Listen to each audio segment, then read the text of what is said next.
Hi, this video is a brief explanation of how the assignments are going to work in this winter term because they're going to work a little differently than how you might be used to in a course.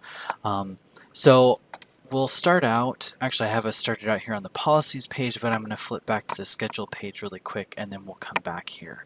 So as you notice on the schedule page, each day has something listed as an assignment that's due.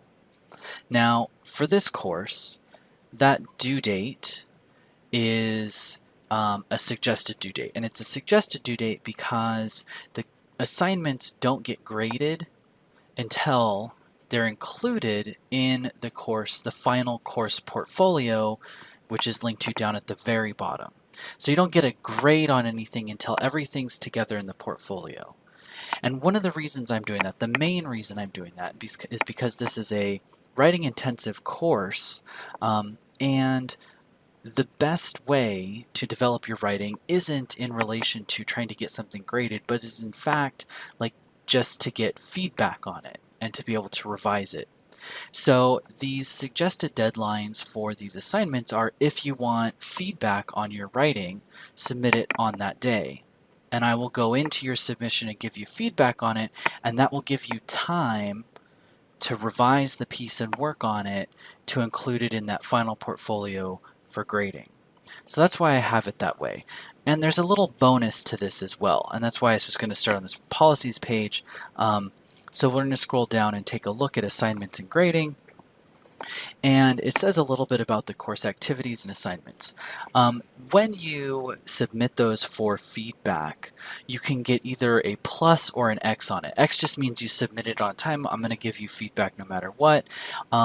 If you've given me something particularly good for that first submission, you can get a plus on it. And if you get enough of those pluses, that will boost your course grade at the end by 1/3 of a grade. So that is, it'll add a plus or add a minus, or well, it can't make it a minus. There's no way to do that, but it can only help your grade to do that. So for instance, say you get a B+ on your portfolio.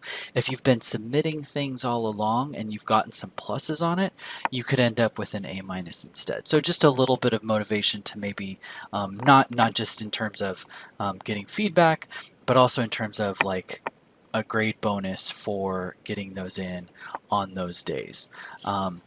But like I said, that's just for feedback. The final grades for everything is for that portfolio. So what we're going to take a look at really quick is the actual assignment for that. And I'm not going to read through the whole thing because you're more than capable of doing that, and we're going to have a couple days at the end of the term, toward the end of the term, in preparation of doing this. I just want to call your attention to a couple things. One is the task. It's in some ways a deceptively straightforward task. That is, the task of the portfolio is to curate your work from this class in a way that demonstrates how you fulfilled course goals, assignment goals, and your own writing goals. The ways you're going to do that is putting together the work of the course and commenting on them and adding reflective dimensions. And that includes writing a reflection essay and writing short reflective, what I call head notes, for each of the things that you include in your portfolio. And you can think of these items as sort of guiding me through the materials you're giving me. So those are getting graded, and then your assignments are getting graded in that final portfolio. So yeah, so you can see all of that. Something to think about as we go through the term is the format of the portfolio is largely up to you. The required content needs to be there, but how you deliver that content to me is up to you. In the past, people have just used a single Google document and put everything in there. Other people have used a Google folder and placed different files in there, and I can go through the different files. Other people created Google Sites and sort of built a website out of it, but you could of course do that with any sort of blogging site tool. And some people in the past have played around with things like GitHub, but I would say keep in mind as you go through the semester of like how you might want to curate your portfolio. What are the ways that you want to put your best foot forward in terms of showing me the work you're doing in the class? And I would definitely say choose a format for delivering that content that you are comfortable with. This course is so short. Don't go and try to teach yourself a whole new platform in order to do this portfolio.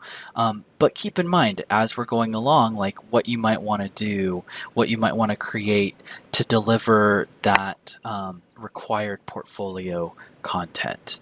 So that's just a little word about how the activity assignments are working, right? Like the flexible deadlines in terms of submitting that for feedback, and potentially if you get pluses, helping your grade out. And then finally, what the contents of that final portfolio are, where you're putting things together and reflecting on your work in the course.